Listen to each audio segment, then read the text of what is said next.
Hey, this is Crash Boom Bang, and welcome back to my Fire Emblem Sacred Stones Sethless LTC. Today we've got Chapter 4. This is a route map, and the first time we fight monsters. Monsters are notoriously weak, and especially since we're fighting none of the particularly scary monsters, they're really weak. Like, zombies just straight up have 0 speed, and 1 or 0 defense and res. Ross can double these things. Gilliam can't, though. He still has 3 speed. Normally, you could actually 2-turn this map with Seth, but since we don't have his 8-move invincibility, we have to actually take 2 whole extra turns to beat this map. Now, this map has an invisible line, much like the prologue. If Vanessa moved 1 tile lower than she did, she would cross that invisible line, causing some reinforcements to spawn from the top left. We want to delay that by a turn, since we're going to feed all of those to Ross for his experience padding. Technically, you can 3-turn this map, but it is just horribly unreliable. It involves Franz basically trying to do what Seth does, where he runs forward with a javelin and kills everything. But the hit rates are worse, his survivability is worse, and I think he might even have to, crit something. But yeah, you'll see that Franz can just barely 2-shot thing the zombies specifically with a javelin. I think it's after he levels up from those bone walkers. But his hit rates are not great. Arthur over there, our new unit for this map, did crit one of those Moguls. It was not required. Garcia could have just killed it. Arthur is going to be, once again, another experienced target for us. But unlike Franz and Vanessa, he's not going to be nearly as important. I need Arthur to get promoted by Chapter 11. That's a pretty decent time frame. And after Chapter 11, I actually don't really need to use him again at all.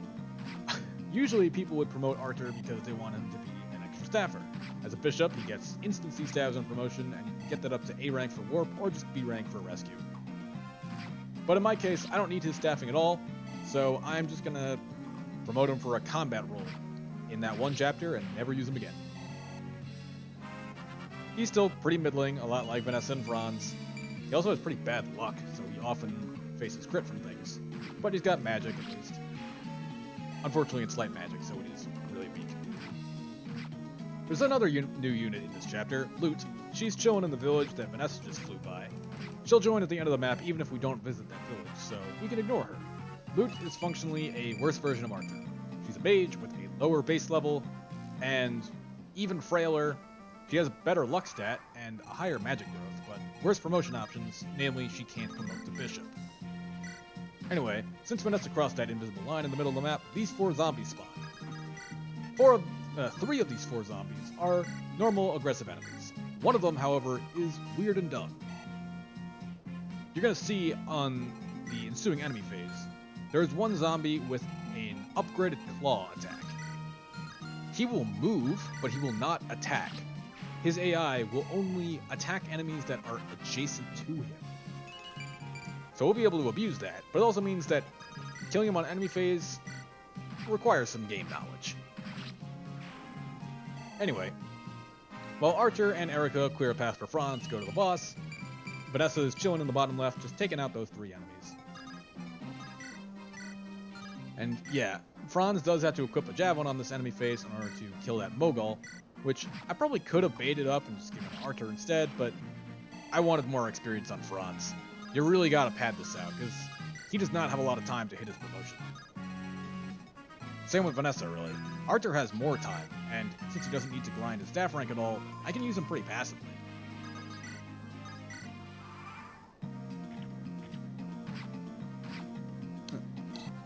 There we go. Excuse me for a minute, my headset was running out of battery.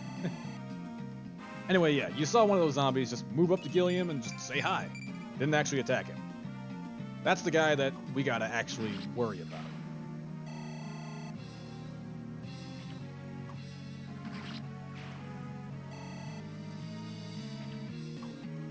The boss of this map is also an Entombed.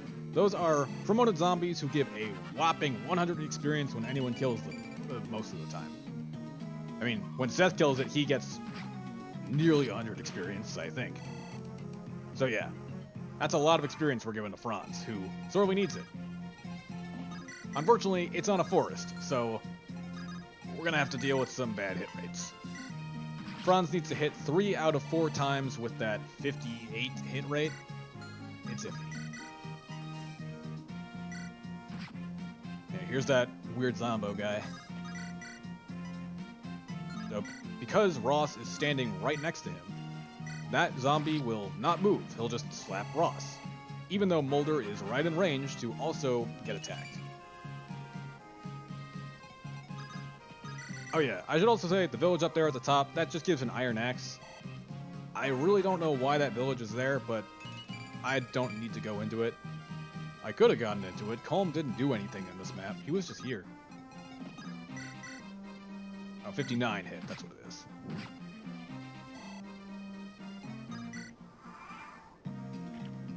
Anyway, with this enemy phase combat wrapping up, that'll be Chapter 4 completed in 4 turns. I'll see you all next time.